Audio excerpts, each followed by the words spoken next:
साथियों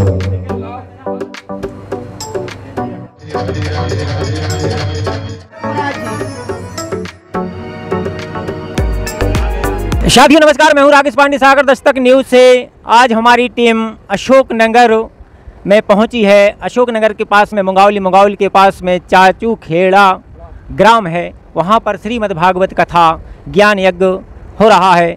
गुरुजी महाराज जी से बात भी करते हैं। गुरुजी, आपका एड्रेस? मेरा नाम रूपनारायण तिवारी, वैसे राधे राधे महाराज के नाम से जानते हैं। और यहाँ जो आपने बताया चाचू खेड़ा ग्राम, ये भगवान सिंह जी पटेल हैं। इनके यहाँ कई दिनों से श्रीमद् भागवत सप्ताह ज्ञान यज्ञ होता है। पूरा परिवार बड़े धूमधाम से मनाता है और कई प्रवक्ता यहाँ कथा कर गए। आज मैं मिला, एक बार और मैं आया था कुछ दिन समय 10 साल पहले, फिर पुनः से मुझे अवसर मिला भगवान श्री कृष्ण कृपा से। आज फिर हम पधारे हैं। आज भगवान का जन्म उत्सव है, तो कैसे मनाते हैं और कब प्रकट हुए भगवान?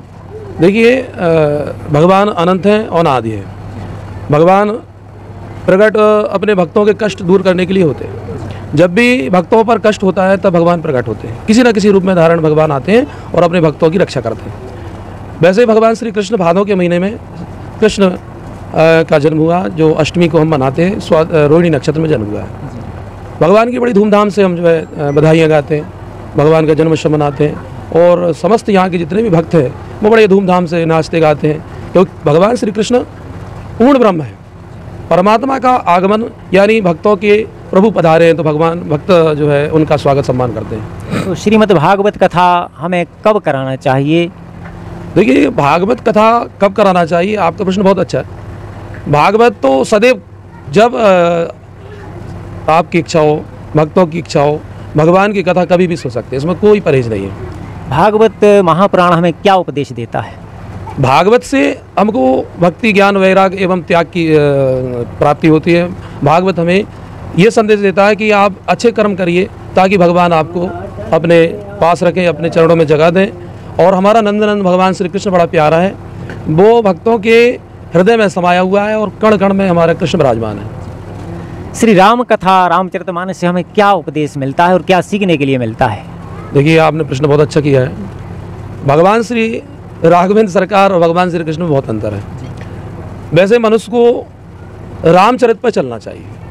जैसे राम जी ने अपने माता पिता की सेवा की, पिता के कहने पे 14 वर्ष के लिए वनवास पहुँचे। ये हमें चरित्र भगवान का ये बताता है कि भगवान के राम के चरित्र पर चलिए और भगवान श्री कृष्ण के चरित्र को सुनकर आनंद लीजिए। इतना है, कृष्ण के चरित्र पर आप चलोगे तो गड़बड़ी हो जाएगी। श्री राधे। शिव महापुराण से हमें क्या उपदेश मिलता है? शिव पुराण के बारे में बताएं। देखिए, शिव और भागवत और रामायण सब एक है। सब पूरे ग्रंथ जो हमारे सब एक हैं। उनमें सब एक ही शिक्षा प्राप्त होती है कि आप भगवान की भक्ति करिए, भगवान से प्रेम लगाइए, सत्कर्म करिए, अच्छा कर्म करिए।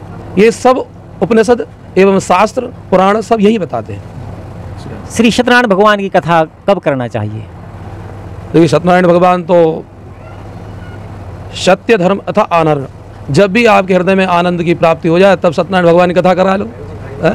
जब इच्छा हो तब करा लो। सत्यनारायण भगवान तो हमारे ऐसे हैं कि सुख में दुख में जब याद करो आपकी रक्षा करने के लिए तत्परदित है। आप कब से श्रीमद् भागवत कथा कर रहे हैं? मुझे कम से कम 20 वर्ष से अधिक हो गए कथा करते करते। पहले मैं वृंदावन में अध्ययन किया और उसके पश्चात भगवान की कृपा हुई और मैंने कथा प्रारंभ कर दी। पहले बिना संगीत करता था, अब संगीत में हो रही है। ये सब प्रभु की लीला है, उनकी कृपा है। उनके बिना कुछ नहीं होता, सब वही कराते हैं। उनको जो कराना वही होता है। जो आज गौ माता दर दर भटक रही है, कट रही है, भूषण खाने खुले हुए हैं, उन पे आप क्या कहेंगे मनुष्यों से?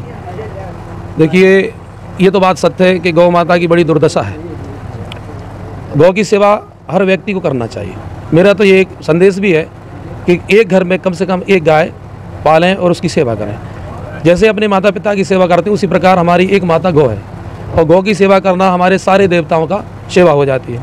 गौ सेवा सबसे बड़ा धर्म है। मैं तो ये सब कहते हैं गौ की जय, मैं ये कहता हूँ गौ की रक्षा हो और गौ की सेवा हो। जय श्री राम। ठीक है। सागर दस्तक से राकेश पांडे, सागर दस्तक न्यूज़।